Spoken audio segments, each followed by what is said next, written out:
going through an epilepsy diagnosis. I'm having seizures in my sleep. I slept through a therapy appointment. And I have a text from Josh that says any day that we need Zoom, we can use it. And then I showed up. And you're not special. You think you're better than the other women in the program. It's clear to me. And I've had it. You're about to get the wake-up call of your life, Abigail. I'm talking. I'm about to give you the wake-up call of your life. Oh, are you shocked by this? Are you surprised? Going the wrong way on one of the busiest freeways, probably in the country. You should have been doing prison time. You should have been. And you were given a gift.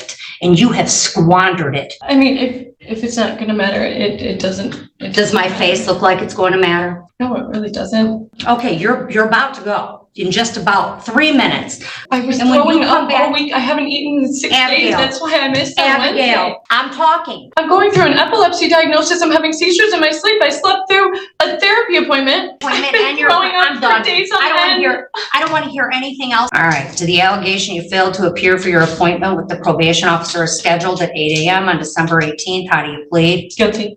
To the allegation you failed to attend individual therapy at the guidance center as scheduled on 12/12. How do you plead? Guilty.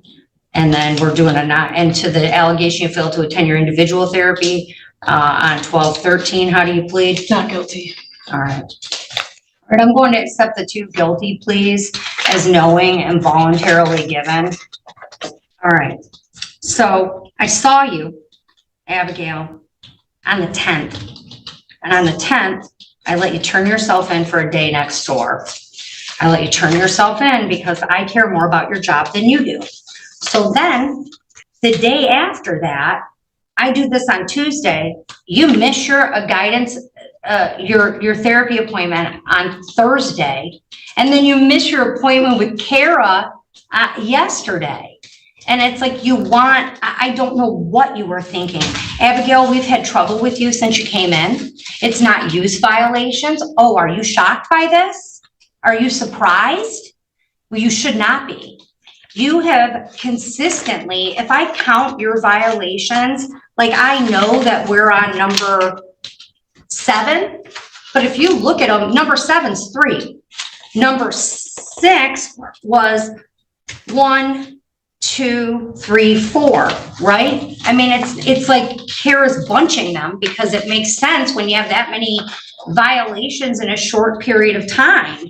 But you're consistently, you think this is Abigail's treatment court, and it's not. Yes, you do. It's a 23rd District Court treatment court program, and you're not special. You're not special in this program. Everyone else has to show up, and they have to do what they have to do to survive, but not Abigail. Abigail can cancel her appointments as she sees fit. She can miss things, and it's a consistent pattern. And the response that we always get from you is like, well, I have a job. Well, your recovery is more important than your job. Because if you're sitting in Wayne County Jail, quite frankly, Abigail, on this, it should have been charged as a 3rd, and you should have a felony right now. Because let's talk about your record for a minute. You've had 3 drunk drivings in how long? Within a couple of years. Right? When was your first one? February of 2023. Okay. When was your second one? December of last year. Of 23? Yes. Okay. Oh my gosh. When was your 3rd? April of 24. 3 drunk drivings in a year? Less than a year? Am I bad at math? Just over a year. Just over a year. 3 drunk drivings. How old are you? 23. Your last drunk driving, Abigail, you drove the wrong way on which freeway? Which one? 75. 75 we are miles out of Detroit.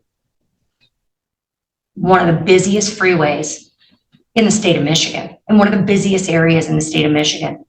And you drove the wrong way on the freeway. That's how drunk you were. I understand, Your Honor. Okay, well, we're going over it because I don't think you do. I genuinely do not think you understand. And then you wouldn't stop for the cops. And a cop had to tap your car to get you to stop and get you from killing someone else or killing yourself at 23 years old. Your 3rd one in just over a year.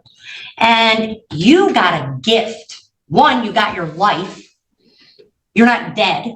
You're not in prison for killing someone else, which is a miracle, going the wrong way on one of the busiest freeways, probably in the country. We're the Motor City, and you're driving the wrong way on one of the busiest freeways outside of Detroit. Then you get the benefit somehow of, instead of having a felony, you get the benefit of getting a misdemeanor for this. And in exchange, you have to do a treatment court program. That's the thing. And you should have been doing prison time. You should have been, or at least significant jail time. And you were given a gift and you have squandered it. I have watched you since you come into this program. You think you're better than the other women in the program. It's clear to me. You think that, well, I'm going to start sponsoring someone, and you have all this time for all of these other activities. You don't have time to show up and do the things you have to do to stay out of jail. And I've had it. You're about to get the wake-up call of your life, Abigail. I'm talking. I'm about to give you the wake-up call of your life, okay? Because have you ever been to Wayne County Jail? No, you're Okay, you're about to go in just about 3 minutes. But let me tell you something. I have been to Wayne County Jail. I've been to Wayne County Jail a lot. I was there when I was a defense attorney, and I was there when I was a prosecutor. And it is not a nice place. It is not a pleasant place. And me giving you a day next door is not teaching you anything. I need you to understand you are looking at months in jail. Months. And quite frankly, even at their new facility, probably one of the grossest jails I've ever been in. And with people who are sitting in jail, awaiting trial or sentencing on pretty significant crimes.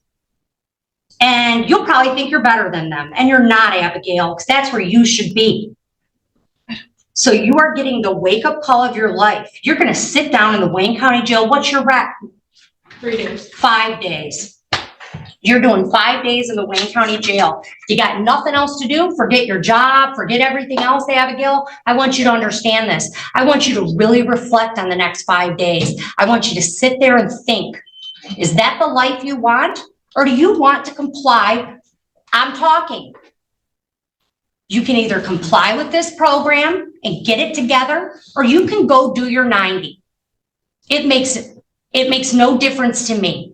I'd prefer you be here. I prefer you get the help you need, because whether you realize it or not, you have a problem, and you belong in this program more than a lot of the other women that are here.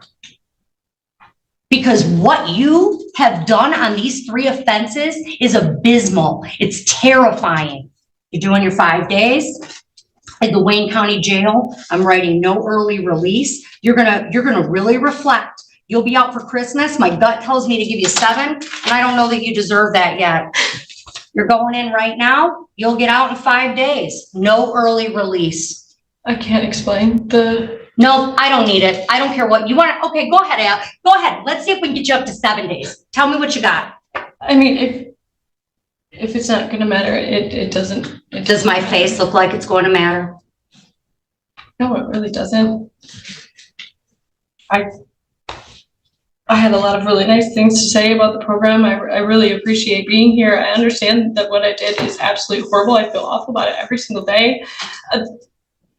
I'm haunted by it, honestly. You should be. And I feel really, really grateful to be in this program and to have the opportunity to work towards a better life versus just incarceration. And I feel really grateful for treatment.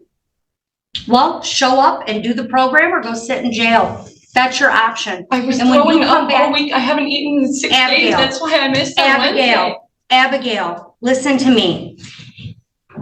I'm going through an epilepsy diagnosis. I'm having seizures in my sleep. I slept through a therapy appointment, and I have a text from Josh that says any day that we need Zoom, we can use it. And then I showed up.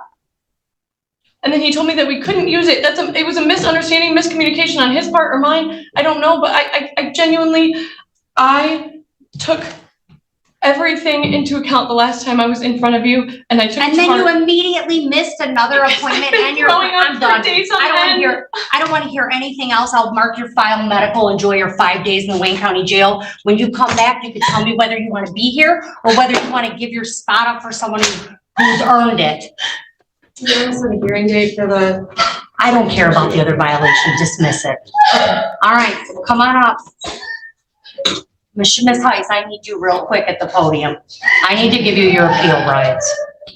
Not give you your appeal rights, and I want to make sure you know them from the date of your sentence or as permitted pursuant to MCR. Thank you, Miss Heiss, you're all set. Can you please not make Miss Heiss listen to that for too long? And that's where this hearing comes to an end. After repeated probation violations and mistreatment appointments, the judge finally had enough and ordered 5 days in jail. Was this the wake-up call she needed? Or should the judge have gone even harder? Let me know what you think in the comments, and don't forget to like and subscribe for more courtroom moments.